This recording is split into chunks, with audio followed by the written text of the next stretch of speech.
Welcome to the world united. Welcome to the world united. So our discussion today is on individual awakening for a global spiritual awakening. And Dr. Lee, or would you prefer I call Wei Ching? Which would you prefer? Whichever. Dr. Lee, Dr. Wei Ching. Dr. Wei Ching is more casual, I suppose. Yeah, sure. So I was wondering, they're just labels, right? So that's right. Just call very, very true. Sweetheart or my love, that's fine too. Oh, that's beautiful, beautiful. Sister, that's it, whatever. I don't Sister, yes, it's a common one too, is it not? I would love to hand the talking stick over to you, if I may, and see if you've got any questions you'd like to start for our panel discussion. Yes, I would actually love to hear more of the personal experiences of both of you, Makako and Clara, and especially Makako, when you talked about the fractal within yourself, the visions you had within that open up portals of consciousness, of realizing who you are as a spirit being beyond the personality, beyond the self. So I open up with asking you that question, and then we'll pass on to Clara. Yeah, about the fractal, I mean, we could imagine in the Dhammanurian philosophy, we have an image that I really share a lot, that I really resonate with, which is that the divine is kind of like a big mirror that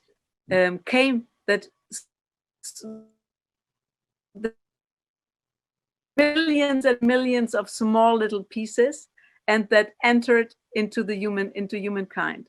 So this idea, this is why we are a fractal of the whole, because we all have a little piece of the whole inside of us, and every piece is exactly the same as the whole, has the same characteristics as the whole. It's just a little piece. And so it's really like becoming, and we are all here in this universe and in this material world in order to experiment ourselves, to experiment life, to experiment, to go really deeper into what life is. So, and to find out what life is, so that when maybe one day we can come back with all our small little fractals and with all our small little pieces and recompose this huge mirror, but filled with also all the individual experiences that makes the whole being, this whole mirror, much richer than before. And so with the experience of the material world. So this is a little bit this idea that is behind the fractal. And what was the second question? And how it relates to the collective consciousness from your personal experience. This is exactly how it relates to the collective consciousness, because if we do have all the same nature, the same divine nature, then of course there is something like a divine, like a collective consciousness, because the collective consciousness is given by the fact that first of all, I think one thing that is, I don't have to explain it, because most of the people who are listening to us here already do have a knowledge about spirituality and about some basic things. So, that everything is vibration. This is even something that quantum physics is telling us, everything is vibration. There's no such thing as the material world existing. So if everything is vibration, then of course, the collective consciousness is, because humanity is as if it has a certain frequency, it can have different frequencies, but of all the existent, maybe there is one specific frequency that is linked to humankind, and maybe another specific frequency that is linked to other species. At least we could imagine it like that. And in this sense, of course, we are all connected and we are all one. And it's really like this idea of the mirror, it really shows us how much we are all one. So collective consciousness is something that if we tune into it, I think we always, as human beings, we always have a choice. We can decide to tune into it, or we can always decide whether we want to tune at which level of the frequencies we want to tune in. So, and this really depends on our choices. And it is not only depending on where we live and what possibilities we do have, but it's also really linked to inner choices, because there are some people who are living in really difficult life situations and still create a great decide to tune in at a very high level of this frequency, while other people who have had really easy lives and everything is very good, they decide to tune into a low frequency. So I think it really, we always have the choice, but definitely collective consciousness is something that we can tune in if we want to, and you can feel it physically. I think there's even a physical, like the exercise that Clara just did with us. You know, you can feel the connection. You can feel that there is connection with the earth, with the others. You can feel it. So it's something almost physical. I feel it like almost a physical reality. And that's exactly what I would love to hear from you, is your personal story, your deep dive into your consciousness, whether it's a pivotal moment where it's transformative for you, or a difficult time, and where that consciousness was awakened in you in this mirror, and how did it affect everything else around you, especially being in Damanhur, which is a huge vortex of energy, because that that visit to Damanhur was pivotal for me as well. So if you could give an example of how your life was actually fractalized, right? And Clara knows that I do infinity quantum qigong, so I take it to the quantum science, yes, and a documentary series called Quantum Chi. So it's just that I'm wanting to hear from you and everybody else too, being in such a sacred site as Damanhur, and the energies are so powerful there, especially underground with the mosaics and the glass and the secret passageways and the beauty of the place, and the sacredness and secretness, because it was held in secret for 20-30 years.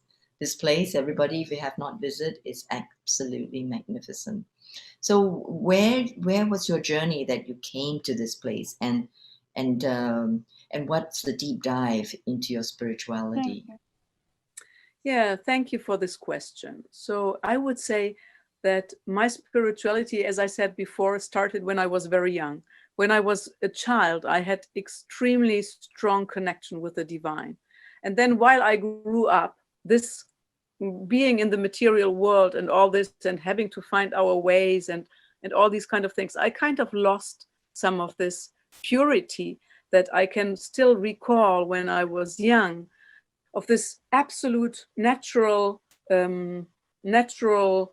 let's say, diving into the divine energy. I really had that very strongly, and then I lost it kind of when I was growing up. And when I got in touch with Damanhur, I have always looked for meaning in my life. But when I got to know Damanhur, it was really the pivotal moment when I realized that there's so much more. There's so much more beyond the sky and the earth, and there's so much more beyond myself. So I think the biggest spiritual experience that I made is the collective spirituality. It's really like when you are completely tuned into a collective spirituality, that's the moment when you are stronger than ever connected to who you really are and to your own individual spirituality. And my personal experience, I have so many, I don't really know.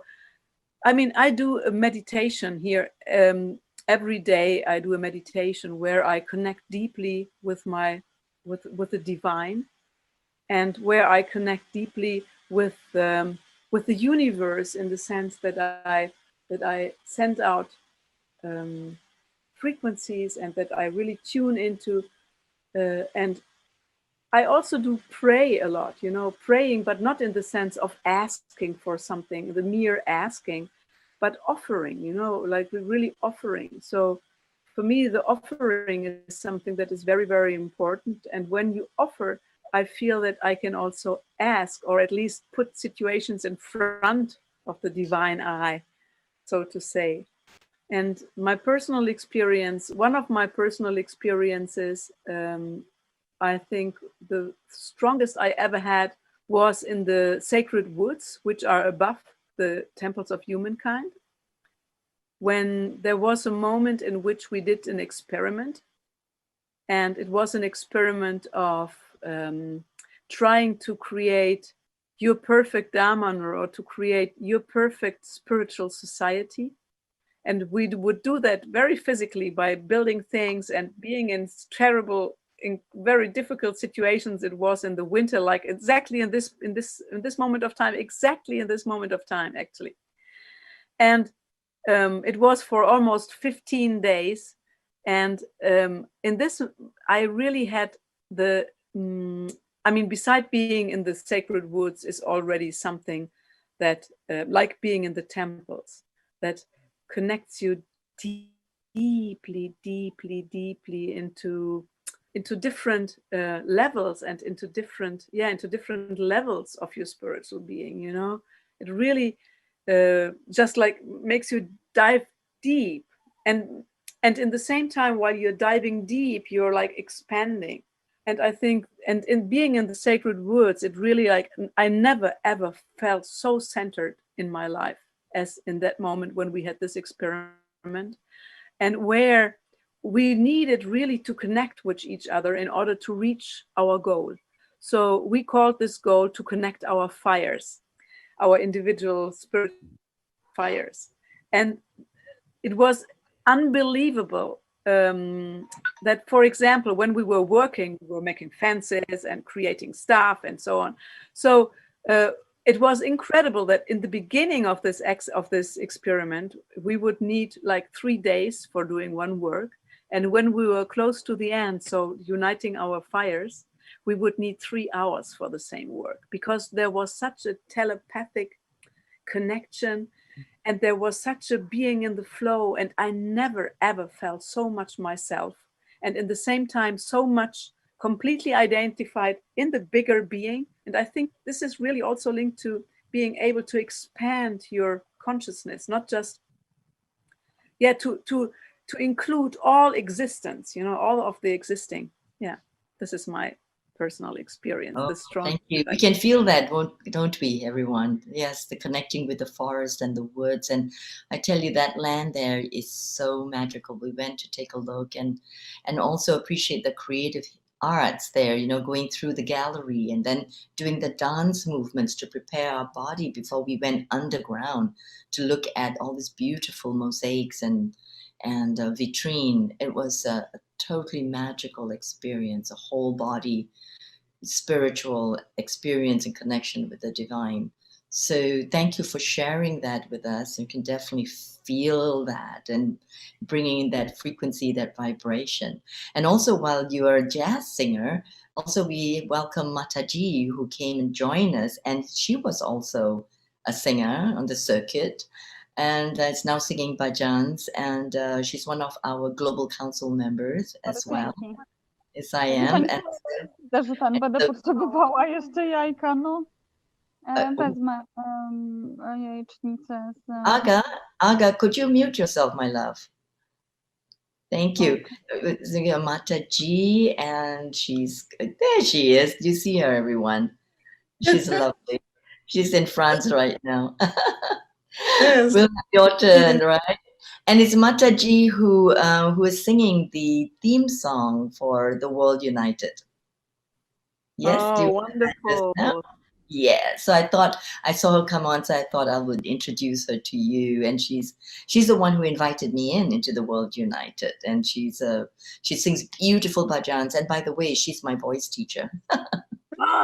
So with the two of you, that would be magical, absolutely magical. I would look forward to a gathering of us. Yes, Michelle, I think that would be lovely. So it'd be lovely to tone together with this. And thank you, Clara, for bringing in the tones just now, and to know that we connect with the sounds during Qigong. So please share with us your transcendental moment of, you had some physical conditions, and your moment of realizing your connection with the greater whole.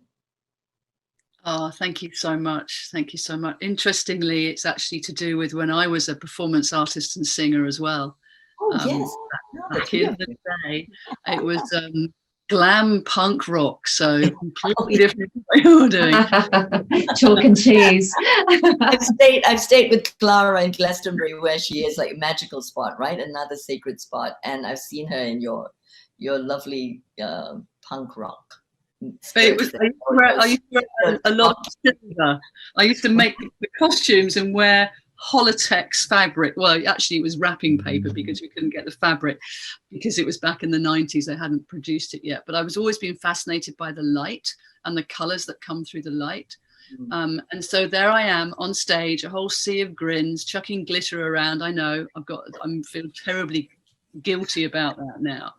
And in the middle of one of the tracks, my lovely friend was telling a joke, because he used to do that in the middle, and I was standing there in my silver gear looking at these sea of grins, sort of about to throw glitter over them all, and I just sort of stood there and had one of those time expanding moments of just like, hang on, you're in a really privileged position here. I think there's something more that you're meant to be doing with your skill.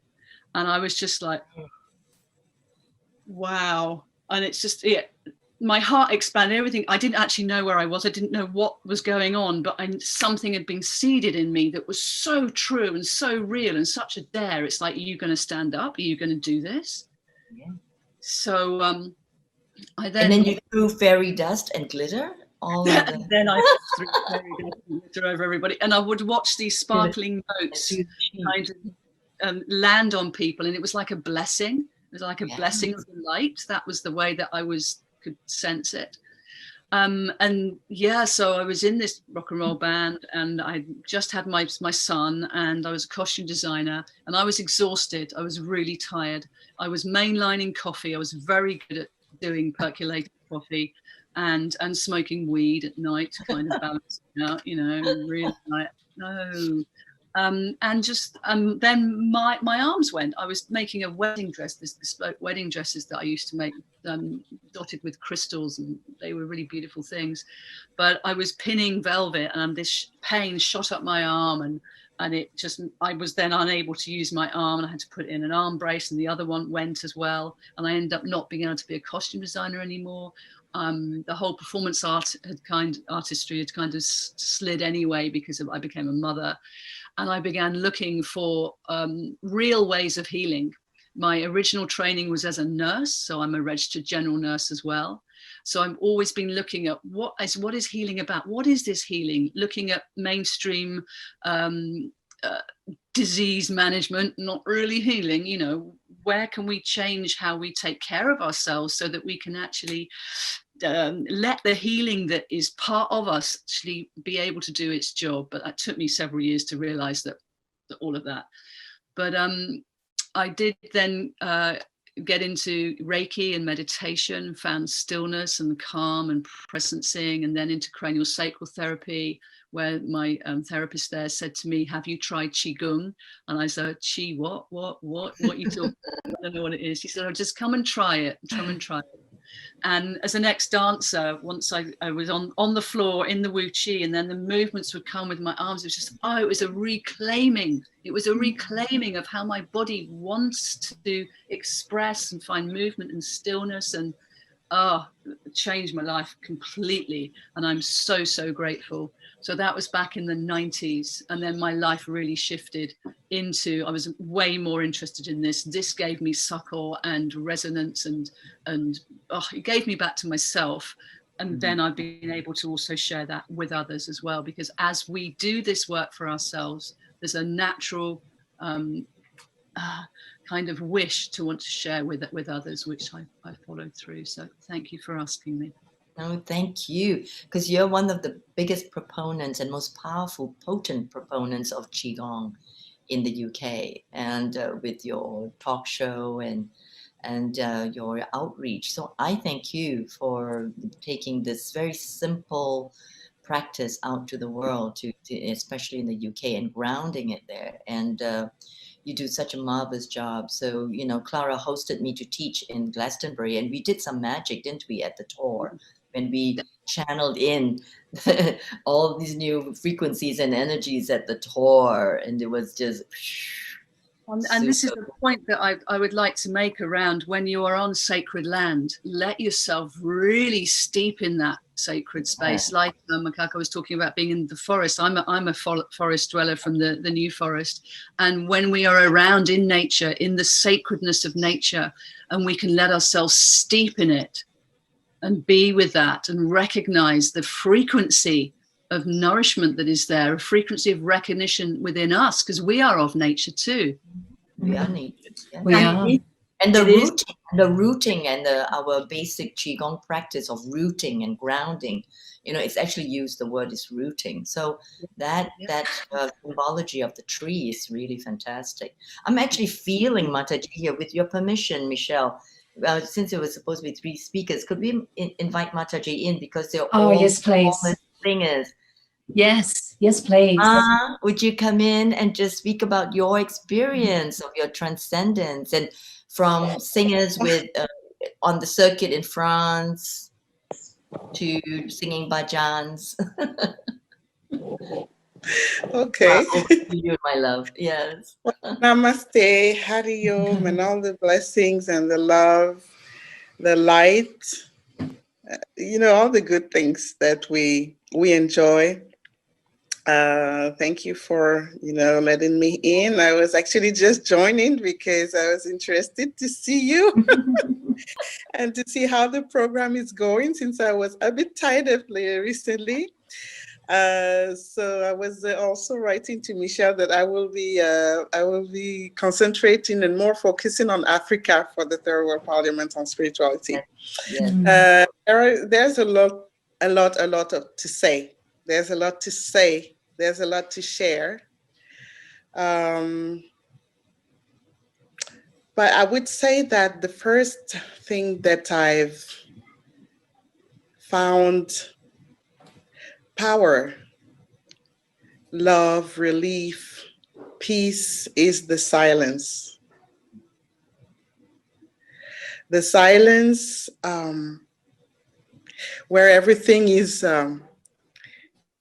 being born.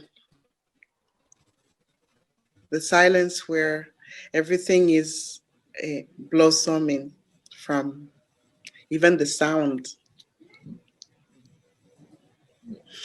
So I'd like to invite you in this silence within for a few seconds, and to breathe in deeply, hold the breath for a few seconds, and breathe out.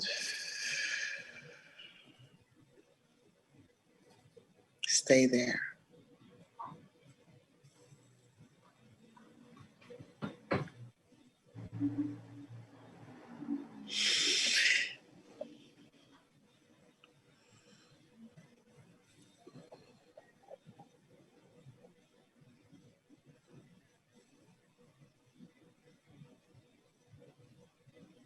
And from the silence, I'll also experience the light. The light is the main form of expression that I've experienced so far in my spiritual journey. The light within. I was focusing there on the Ajna center. And then the light started to invite herself, reveal herself and taking shape as well. You know, in circles, and creating all sorts of designs that then I saw that when I started to read some of the experiences of the yogi, I saw that there was the chakras. So my journey into spirituality, like I was born in France from Cameroonian descent. I was told when I was young that we were princesses, and we were descending from this royal traditional chiefs from Africa, from Cameroon specifically.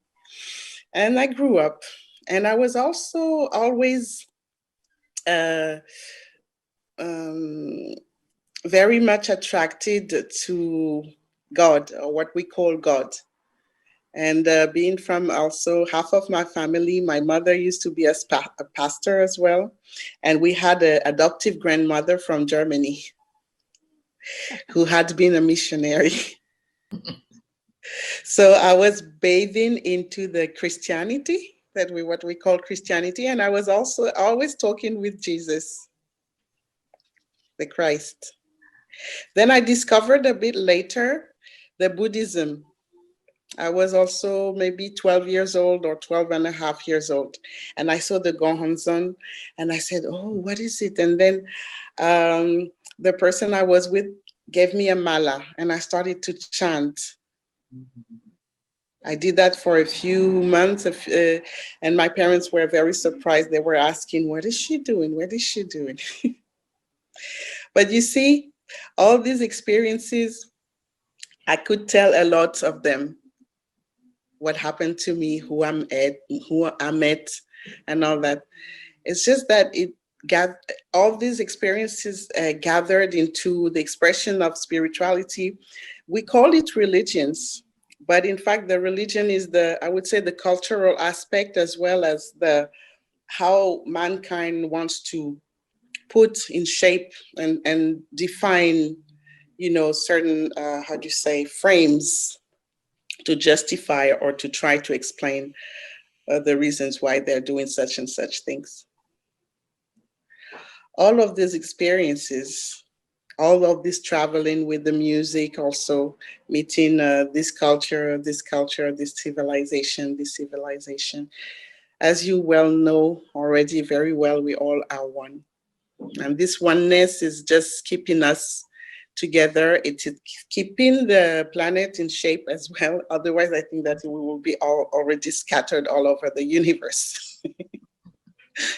It's the nature So of vibration. we come here, yes, and we come here, you, and we are growing individually. And when we get together, the beam of light is expanding and expanding and expanding, and is making things go only better. Only better, yes.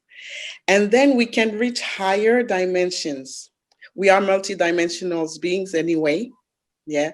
And when we get together, we acknowledge that it comforts us also. It is feeding us. It's very, nurturing, nourishing for us, for our souls, for the planets, for other. Even when we are not very, very conscious of it, it is very powerful. It is always, in in movement and in action. That is the action we are doing. And I can't wait to actually, see also the other beings from the other dimension. When I say other dimensions, I mean the dimensions that are outside of what we are living in this planet Earth, on this planet Earth. You were and here. how we can You're here, Mataji.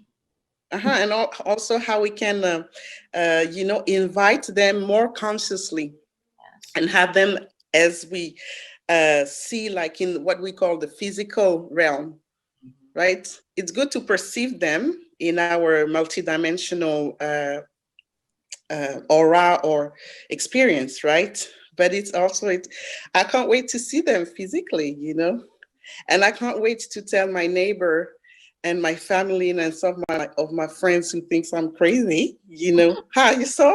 See, I told you. Well, you're a good manifestor, so we all are. So I have no doubt that maybe when we converge and join our fire, Makako, yes, when we are all telepathic, I can feel this already, this group, and with Aga as well coming in, that from Poland, she is in Poland.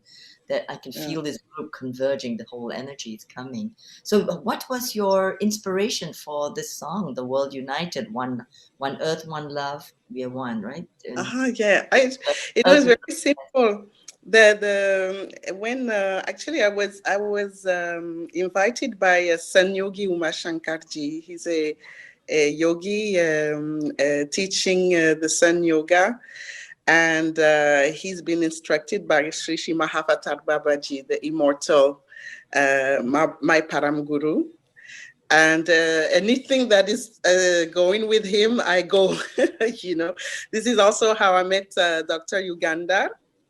And Dr. Yugandharji, he wrote to me and he said, he explained how he was instructed and guided by Mahavatar Babaji to create this World United and this World Parliament on Spirituality.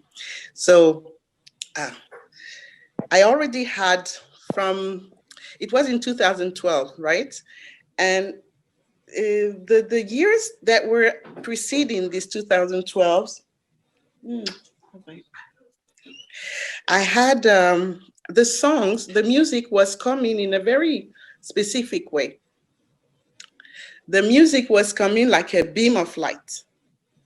It was kind of striking me, and I would just play, sing, and write at the same time, and the song is finished. I mean, the song was done like this, It was really, really flowing effortlessly. So when Dr. Yugandhar then, he said, and can you compose the signature tune for the event? I was like, wow. Mahavatar Babaji, I was so grateful, so thankful. Yeah. And the song came. That I was humming it during the break. I was humming it. Oh, okay. The first time I heard it, I was already like in green, right? Makako, I think you were smiling. But the words, it was very simple because it was already the motto of the concept of the World United. So the truth is one, the earth is one, let's be united, and that was it. And then the music, I was a bit with the guitar and with the computer and with composing with the beats. And then my son, I had my children with me. So I said, okay, can you join me to do some backgrounds as well? That's how it started. Yes, and then I was very fortunately invited to the first World Parliament on Spirituality. And when I reached there, the song was already in the phones. I was very surprised. And then, it was such a great joy to meet all the masters and to join this program, because my, how can I say, humble self, if I can say so, I would not expect something like that. So I was extremely, extremely fortunate and blessed to be able to share. And since it has been growing into more into this direction that music sound is a healing. So when I share now this song, it has to mean something. It has to reach the hearts, and because I've been in the show business. I've toured with some superstars as well, and it was pleasant indeed. But then it's taking another more divine, I would say, direction. Yes. And I also work now with the sound therapy, the frequencies, the tuning forks. I'm also a Reiki master and all that. And a yogini, I'm a Kriya yogini. I practice this Kriya yoga and this Sun yoga. And I'm from the came to stay with me in Bali, so I can vouch. Yes. She's very about every morning and very disciplined disciple. Yes. And I thank you, Amalia, Dr. Lee, for your devotion, for your presence, and all of you as well. You are the light that we need to shine. So thank you, and we're just together, and we keep on doing it. We keep on. Beautiful. Thank you. And Michelle, would you like to chime in, pipe in with your musical voice? And I love to hear more about you and your vibrations, actually. My musical voice is largely undiscovered at this point in time. I'm sure it's there. But yeah. Oh, listen, ladies, I just have a feeling there is something here that you ladies, yeah, there's something's cooking. Yes. the energy is absolutely beautiful. So as far as that track, the Margie Teacher May, that is just such a beautiful song. When I first heard it, I stopped. I just stopped. I could feel the energy behind it and the love in it. It was just so beautiful.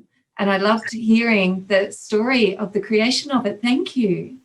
It makes it even more powerful and more special and so incredibly unique. Oh, beautiful, beautiful. So should we continue our conversations with Michelle? Do you have a question on this, the personal awakening of each one of us to this global awakening, where we are sitting here together now in convergence for this? Well, what I'd love to hear, whoever feels to speak into this, what does a global spiritual awakening look like?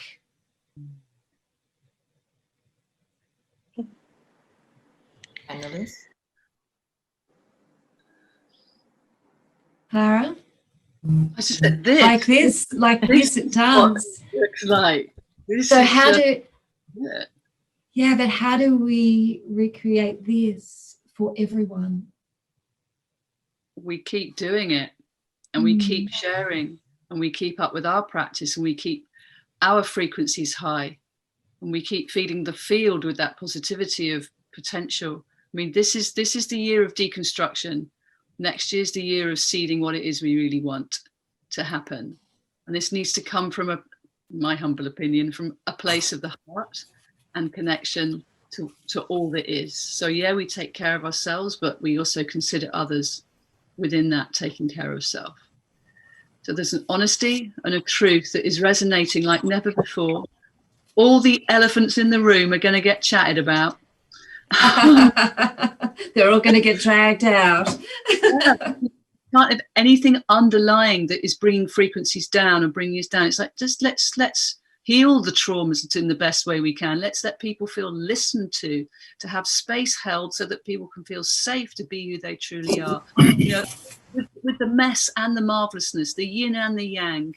You know, it's accepting all aspects of yourself that leads you into that divine part within you that just will never change, that has such sustenance and honesty and truth and light, the light within.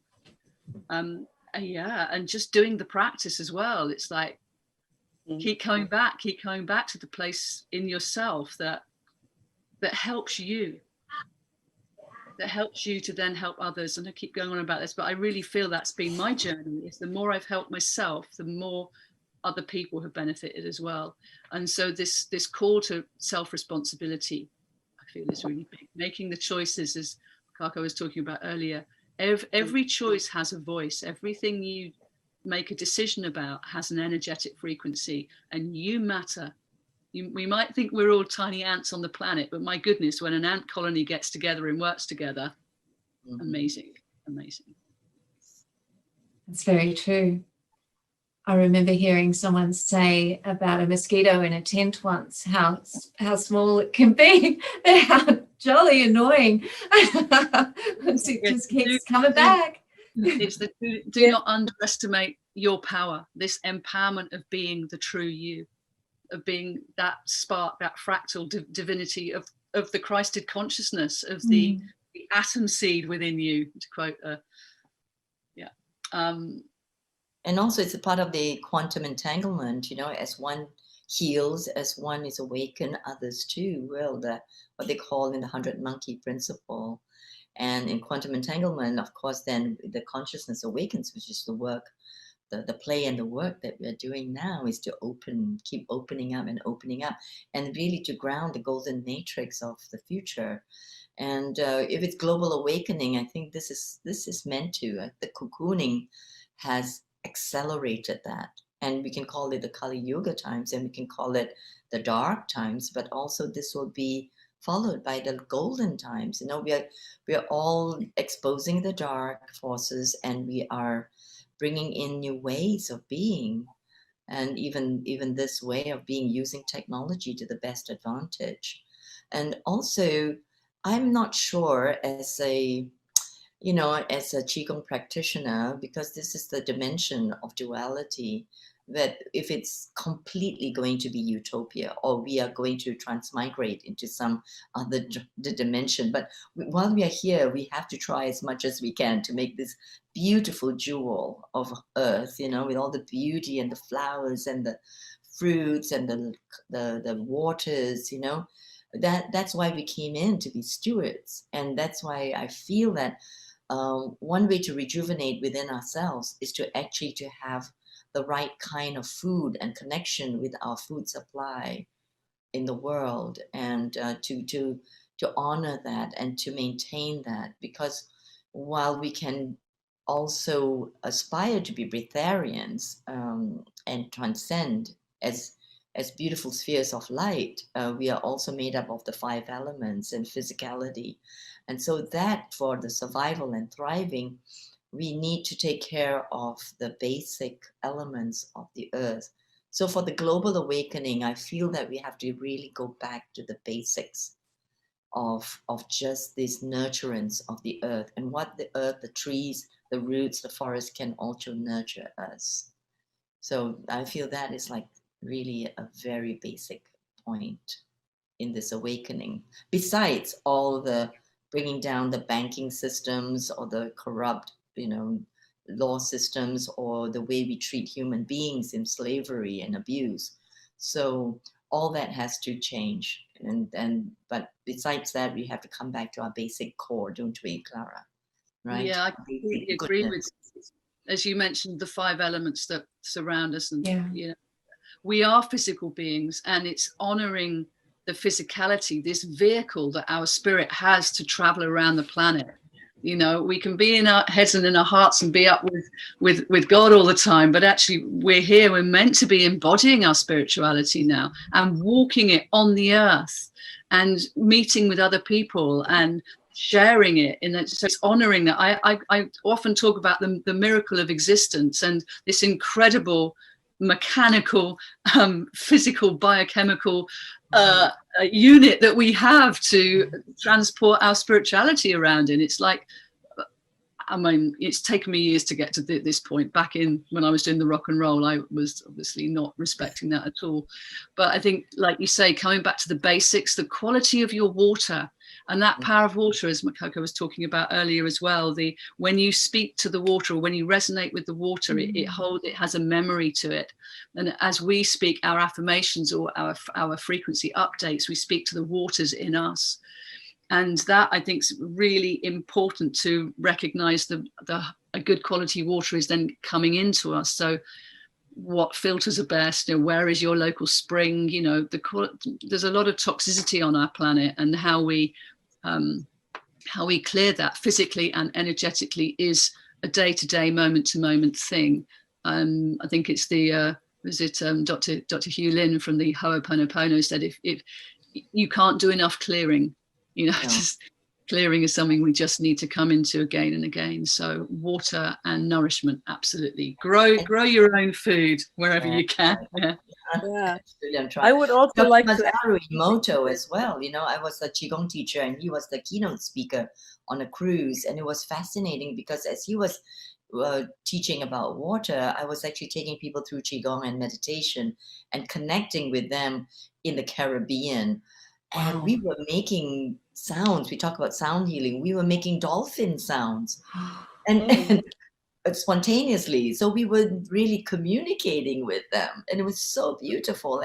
And all the fluid, and you know, my Qigong is all like this. So it's all pumping the energy of the fluids, the blood, the lymph, the synovial fluids, the cerebrospinal fluids, and and into the interstitium, which is between the cells. And that's the fluids that really holds the light matrix in us. And I'm so right that we have to drink this structured water, and especially now in this water, and we have to protect the waters, and we have to be a little bit peaceful activists right now, and to Yes. step up, and even using frequency technologies is perfectly fine. We're in the modern world, we're using technology, and to use technology to support us. I think that's very, very important now in the global awakening aspect, Michelle. This is the conversation. Yeah. If Makako, you want to join in, Mataji, about what you see global awakening is like. Yes, global, global.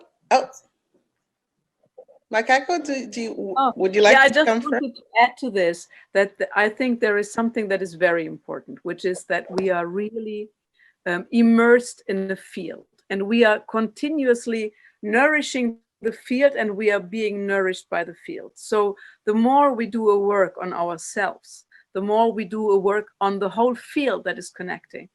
And as I said before, it always is a matter of choice. So at the moment, I feel that the world is like separating, as if if before, for a long time, there was there were many people who were standing in the middle, who were life supporting and not so aware about life supporting, and it was going back and forth all the time. Today, I feel that there is one part of the world that is continuously awakening and really going towards. There have never been, I think, so many people that are awakening spiritually in this moment, like in this moment of time. And at the same time, there is another part that is really drifting apart, that is not following this. So how can we manage to include this part of humanity, which is like in a difficult place?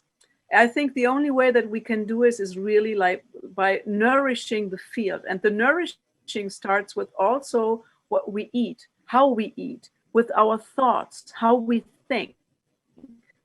I think the way that it's so important to get rid of judgments and of negative thoughts about things and about people. Time when I find myself that I'm thinking something, it happens all the time. We have not been brought up in a perfect way. So let's say we are conditioned in a way that we have a lot to do and a lot of work to do in order to become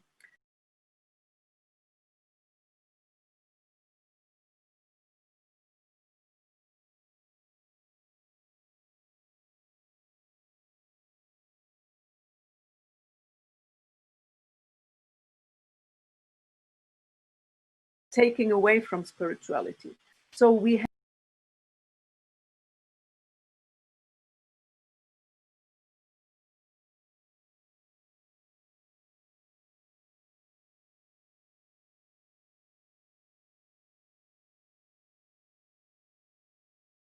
create this nourishment of the field. And the stronger the field becomes, the more it can broaden and can include everybody. Because there is something like this. I mean, it has been proven even by an experiment of the Princeton University. Some years ago, we participated in a global meditation. And in Princeton, they have computers who are doing a huge research on chance, if chance is existing, or if there are logarithms in our world, and if thought can really influence, or events in the world can influence also computers. And so they did an incredible experiment. There was a global meditation in the whole world. I think it was in 2011, if I'm not wrong, or in 2010 even. And it was in the same time. So in every part of the world, it was like at 10 o'clock, it was at 10 o'clock in Asia, then at 10 o'clock in Europe, at 10 o'clock there. So it was going like this. And so there was, for 24 hours, there were people meditating for peace in the same moment. And they saw that this really influenced completely the logarithm. There came out a clear logarithm of the of thoughts. It was completely different than the other days when there was not. But they also realized that when there are huge events like soccer games or the worldwide soccer games or something like this, also in that moment things are influenced. So we can influence when we think together. And so this is why it's so important to really influence, first of all, our own thoughts, so that we can influence the thoughts of the others. And this will, on a long term, really bring lead to the awakening of humankind as such. I think this is really our great task, the awakening of the divine flame that we all have inside, because we all have the divine spark inside, but I don't think it's awakened in everybody in the same way. So this is really our task, to awaken. And this is also what you said, Clara, when you said to bring really spirituality into matter. This is really what's it all about. So let me just think this. Yeah.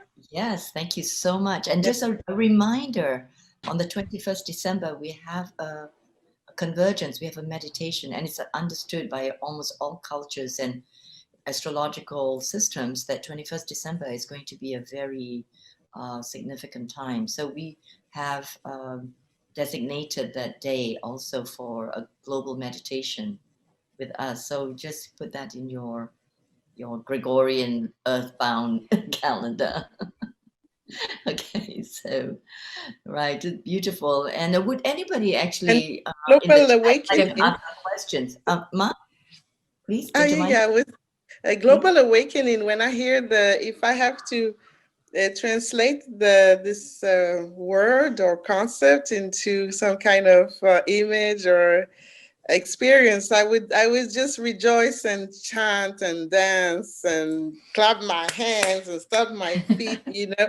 This is Global Awakening. I would be like all up, all up, and ow, woo, yeah. Let's all join in. Come on, girls, women, Clara and Makako. Well, let's sing it, Michelle, because we are. You see, so and all the hearts are blossoming, and we are so ecstatic, and this is like that. This is how I see it.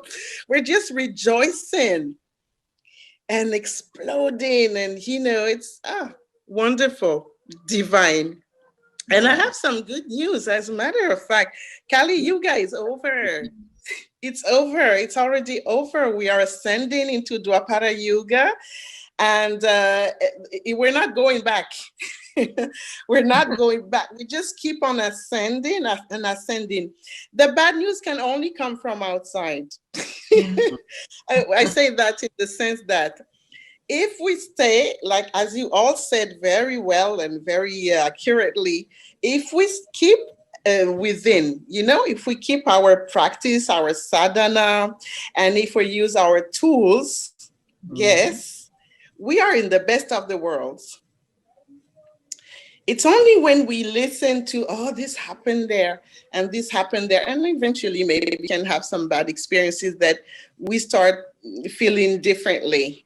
But when we keep within and we know how to do it already. May I interject as well? Because we know the tools, we also know how to. We know the tools. Yeah, but we are still, sometimes we are distracted. We are distracted with this, with that. This happened to that. We start to feel bad. It's a distraction. If we were to just use these wonderful tools we had, and if we had to stay focused on our inner individual practice, we would be like gods, because the gods are the deities that we are adoring. That's who we are. They are who we are, truly. Yeah. And remember, that's all they were doing. Since they were born, if they were born, they were practicing all the time. They didn't have that time for distraction. And when they were so much distracted, they would go at war to defend the dharma, it was a matter of life and death, I would say, something like that. So they would keep, they would keep their status of gods, because they're only going for the excellence, the divinity. So when we do that, yes, the global awakening is going to speed up. Mm-hmm. Yes, the divine codes are awakening. And Dragonfly Environmental said to everybody, beautiful, the rejoicing makes such an impact. Yes. So, anyone Yes, who would like to comment or ask questions, please do join in. And, I would love to just add to the Makako alluded to this in her presentation, and what makes a life meaningful, because when we all are tapped into our meaning, and sadly on the level of healing that I do with people, they're not tapped into their truth, their meaning, their purpose. So for all of us to be able to, as we are all saying, keep our vibrations high, keep our energies uplifted, and welcoming all that are ascending. We all are. We're all doing this together at our own pace. You know, some are tortoises, some are hares, but we're all here with open arms for those that need that little bit of a helping hand. And that's how we do this. That's how we do this together. We are one. Yes. And we also have to remember those we judge against, or the judgments come up, and you know, the crooked politicians, the perpetrators of abuse. We have to remember how to embrace them, because that's right. We say, oh, we had all this light and we don't judge, and then when we have this, you know, somatic experience, when it hits us in the solar plexus, you know, in the conflict zone, and we have these experiences, we have to be able to how to release it within ourselves and our own resonance with it, with humanity's weaknesses and darkness, and then how to bring light into it and how to bring it out in the global awakening and the situations. Because if we do have the tools first to work on our own well-being, the next step is the tools on the environment and the space and community and the world, you know, different countries.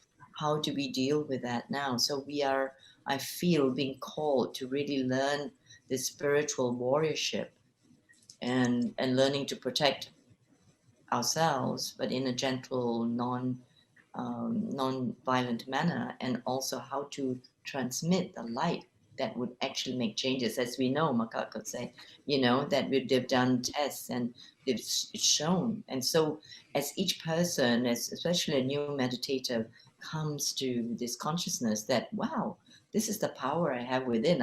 I'm this power source that's connected, you know, to soul source, and then to the illimitable. We call the Wuti in Qigong, the quantum field, that now it's time to bring it in and then to really make a change on a physical cellular level.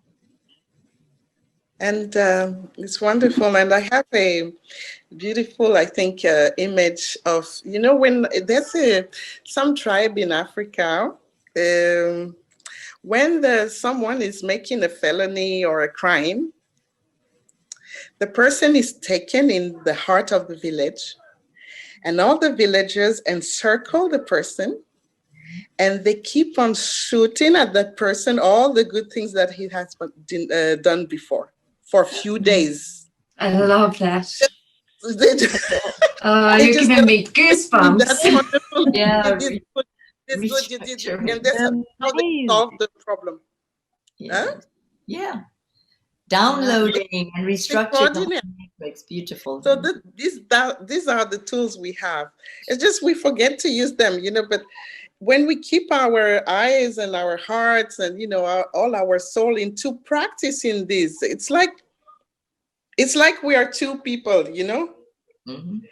We just need to bring ourselves into the self, into only the good things and the useful things. When we do that, there's no problem. There should not be any problem anymore. I think, actually, I believe it's more simple than what you know, humanity or what people think in general. We are, the humanity has complicated a lot of things. It's more simple. There are 5 elements. There are many chakras. The 5 elements that come from the light of the sun, the photons, and then the atoms, the molecules, the elements, and the love, and, you know, and all these good things. There's a lot of wonderful things to do with. I'll try my best. That's what I can say. I will try my best. Yes, I will do my best. You are a magnificent shining light, lady. You are doing beautifully. Right. And each one of us, when we do our best, then that's the best we can do. Can I add to this? Because I hear you and I feel you, sisters. Really, the light that shines within all of you is so strong.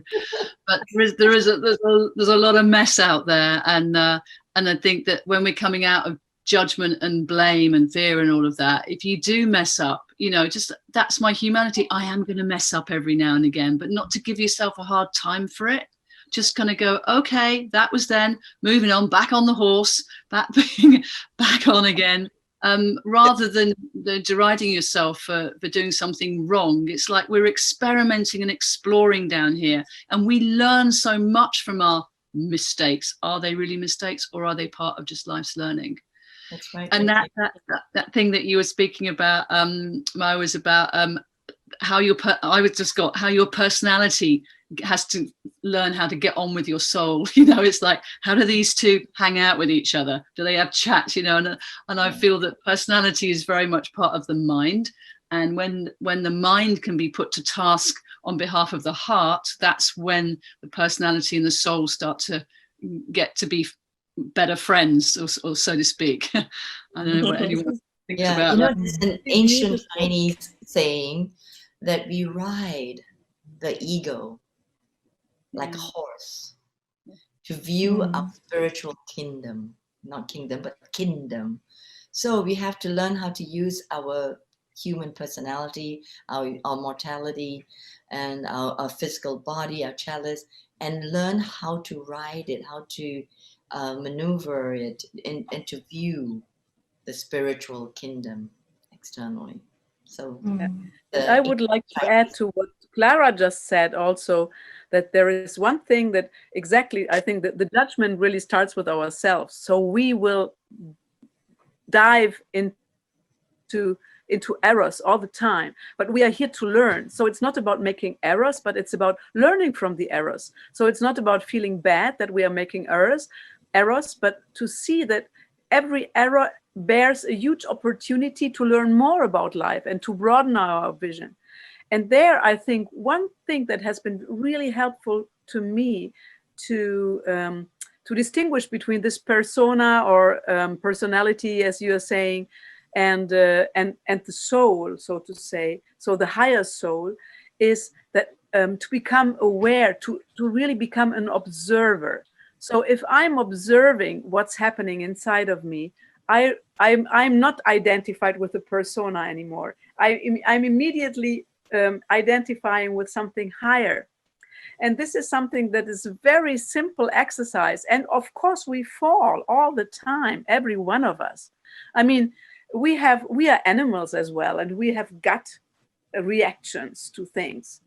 And we all have our own automatic responses to things that we have learned as a defense when we were small. But we can really, really, like a great tool is to become an observer, to observe. So when you feel that you're falling and all this, to go into the observer mode and say, okay, I'm feeling this and I'm feeling that, and this is happening now. And even if you're not able to adjust the direction in that moment, you will do that afterwards because you are aware, you know. And so this is exactly, I totally share with you that the judgment also is not only about the others, but it's first of all about ourselves, because we are the worst judges of ourselves. You know, nobody is as harsh as we are with ourselves, because we have learned, we were brought up in a situation like the example that you just brought, Mataji, is that I think it's really genius to fill people in with positive things, not to blame them because they are doing wrong, but to remind them of their real nature, of the positive part of the things. I think this is genius, you know. This is such a great tool. I don't know why we don't do that more. But this is, you know, I think. I agree. So, in the prisons and youth. Yes, yes, I agree. And what a beautiful roundup to come to the point where our own individual awakening, it has been the catalyst to where we step now into supporting a global spiritual awakening. It all starts with us. It all starts with us, and it can't be a game of blame or shame or anything like that. It is all love. That is the one universal language. And when we can shower that love upon another and upon ourselves, is when we get to shift that critical mass. So this is so beautiful in our theme today of individual awakening into global awakening. So thank you so much. What's our time like? We are about to close. So if there is something that we all hone in our songs to close, and inviting everybody to unmute, including the people who are on that, and to sing in our songs, our soul songs, since we have everybody here is a singer. How about that? And we close that way. What do you think, Michelle? I would love to. I would just also love to, before we do close, just let Makako and Clara know that we do have a beautiful certificate as a token of appreciation for your contribution to the World Parliament of Spirituality that will be sent to you in email. There was a slight little problem with that, but please accept our heartfelt gratitude from our hearts to yours, and also to Marty for joining in, and all of the people that's sitting in the wings. Wei Ching, thank you so much for coming on and co-presenting with it. It's lovely to have someone here sharing this as well. And I would love to thank the Creator and all that is for reminding us that we are all one, and we have at the heart and core of all of us unity consciousness, and it is our mission to share that with the world. And please accept my heartfelt gratitude and love. And thank you. And yes, please send us out with song.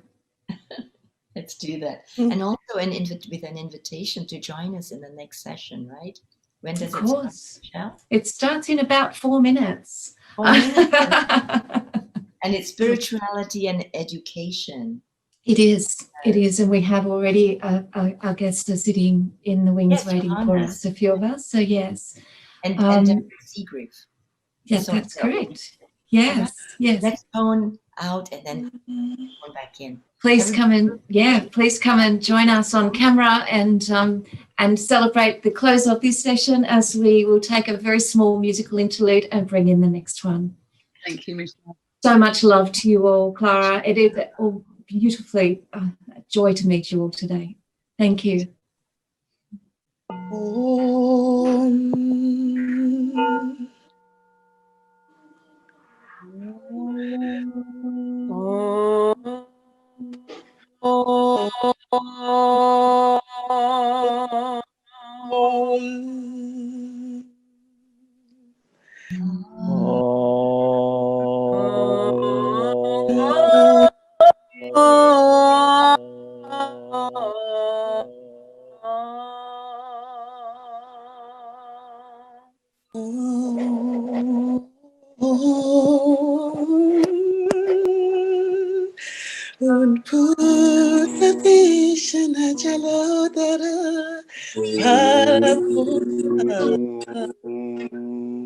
Dosham dashamu pagata chiskachivita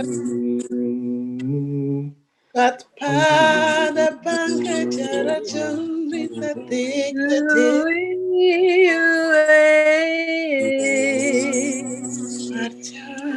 Join in, everyone.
Thank you all very much. Thank you. It was such a pleasure talking to all of you. Well, thank you, Makako. Thank you. Worked up a sweat channeling. Woo. Hot vibration. Thank you. Thank you. Bye, Paul. Machi. Bye for now. Sarah, stay on to the next one. Johanna's already. Hello. Do we stay online, Michelle? Everybody wants to stay online for the next session of joy. Stay online. Yes. Absolutely. I'm just going to take a quick break. Okay, I'll hold the fort. Okay. Go on. Thank you, darling. I will leave, and I really greet you with so much love. So much love. Are you staying on, or do you need to go? Grace, love, and light. We are one. We are one. Such a joy, such a joy. Thank you all for all that you already do and be. Thank you, Clara. Nice.